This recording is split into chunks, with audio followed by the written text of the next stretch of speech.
చెప్పు. అత్తమ్మ వాళ్ళు నాన్నకి ఫోన్ చేసిరంట సంబంధం గురించి మాట్లాడదామని. ఆ విషయం నీకు చెప్దామని నేను నీకు ఫోన్ చేస్తే నువ్వేమో ఫుల్ బిజీ ఉన్నావు. నాన్న దగ్గరికి తీసుకుపోయి మాట్లాడదాని అనుకున్నా. ఆ విషయం నాకు మెసేజ్ పెడితే అయిపోతుంది కదా హారిక. నేను కట్ చేసినప్పుడు ఎందుకు ఫోన్ చేస్తాను? ఫోన్ చేస్తేనే లిఫ్ట్ చేయలేదు, ఇంకా మెసేజ్ పెడితే చూసుకుంటావా? నీ మనసులో ఏదున్నా ఇప్పుడే చెప్పే అరవింద్. ఎందుకంటే అంత అయిపోయిన తర్వాత మళ్ళీ నాతో కాదు నేను పెళ్ళి చేసుకోను అంటే నాకు అమ్మ లేదు, నాన్నతోని ఏం కాదు. ఇప్పుడు నేను ఏం చేయని సిచ్యువేషన్లో ఉన్నా నేను. హారిక ప్లీజ్ ఏడోకు. ఇటు చూడు.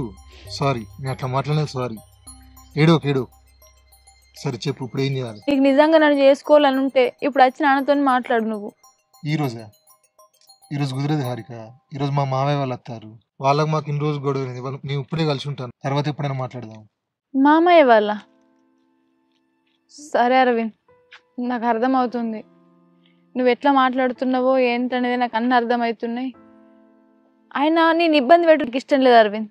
నువ్వు మీ మరదల్ని వేసుకో. పెట్టుకున్నా ఇంతే నా పరిస్థితి. నువ్వు అట్లనగా హారిక ప్లీజ్. నీకు నిజంగా నన్ను చేసుకోవాలని ఉంటే, నా మీద ఇష్టం ఉంటే ఇప్పుడు పోదాం పా నాన్న దగ్గరికి. సరేదా.